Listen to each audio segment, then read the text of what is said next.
want to open up with just some numbers, and then I'm going to hand it off. And first, I want to say thank you for all of the collaboration, and the DPS commander will kind of cover some of that here in just a second.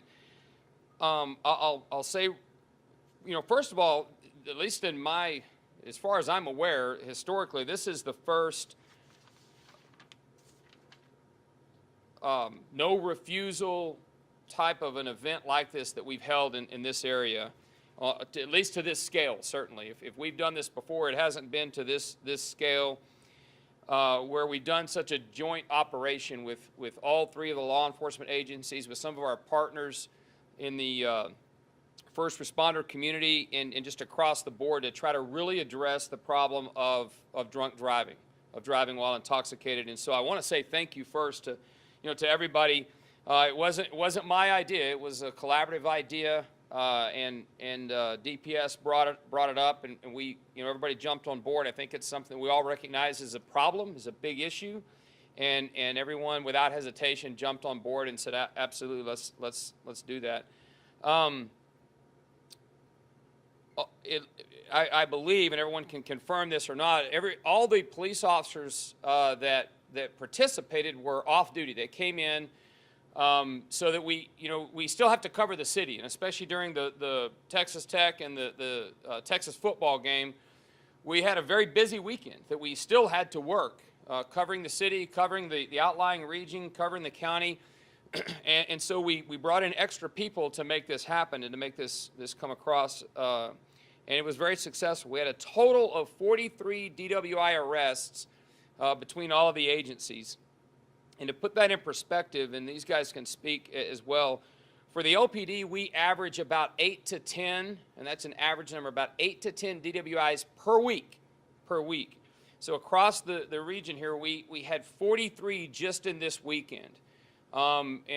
Unfortunately, I'm confident we probably didn't catch all of them, but we certainly got a large number of drunk drivers off the road. And there were a number of other charges.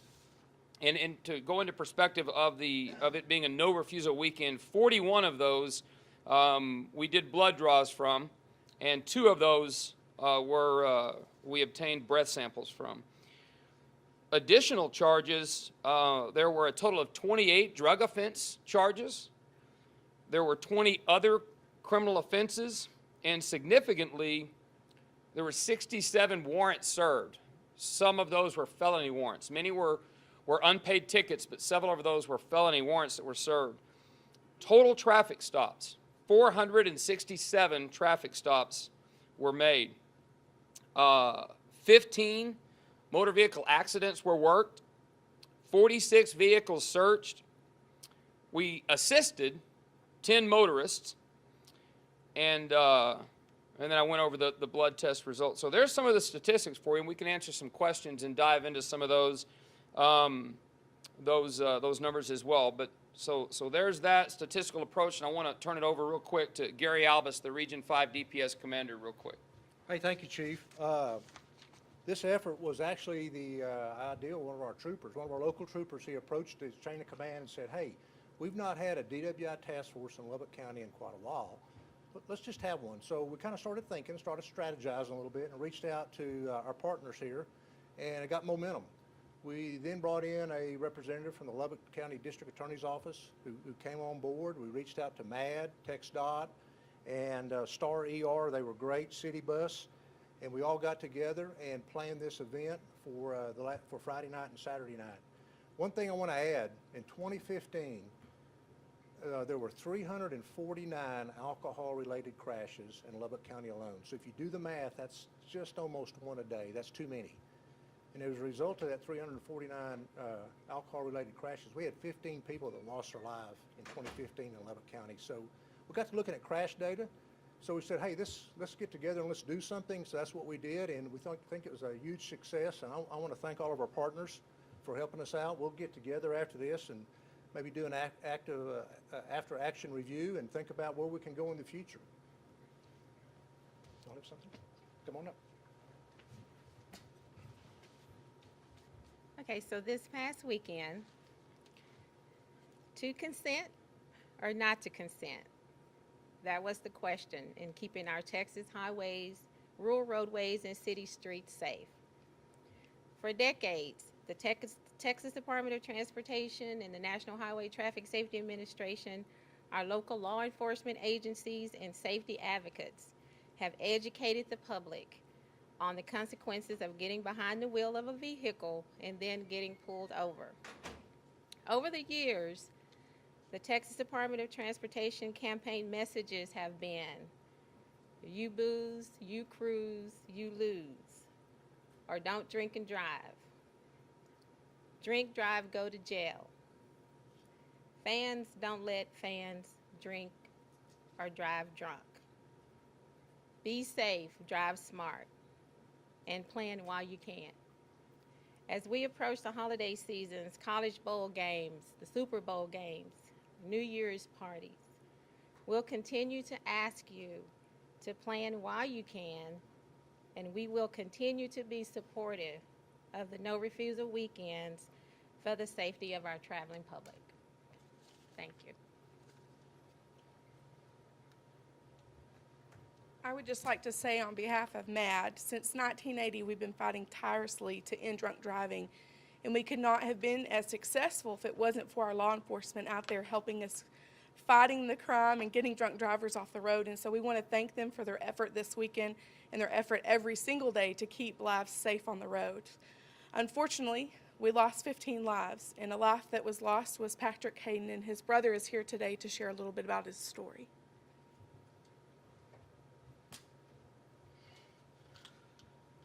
My name's Guy Hayden, and I'm here to show my support for the law enforcement to try and get these drunk drivers off the road. Unfortunately, I've had a very bad experience with this and up close and personal. My brother was killed last year in August 29th, by a drunk driver who was out on bond on his third offense. He was driving a vehicle without an interlock device, which he was supposed to be driving. My brother was coming home from birthday party. It was his wife's birthday when they got hit. He spent 49 days fighting for his life.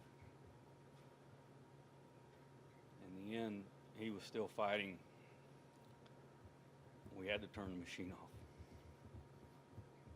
He was on 100% life support, and they couldn't do anything else for him. So I'm here to let you know that this is real.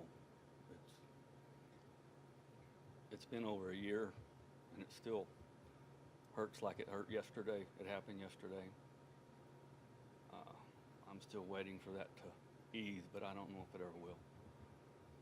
I just want you to think about before you drink and drive. It has consequences. It affects you, your family, and the other families. Please think about it and help us fix this. Thank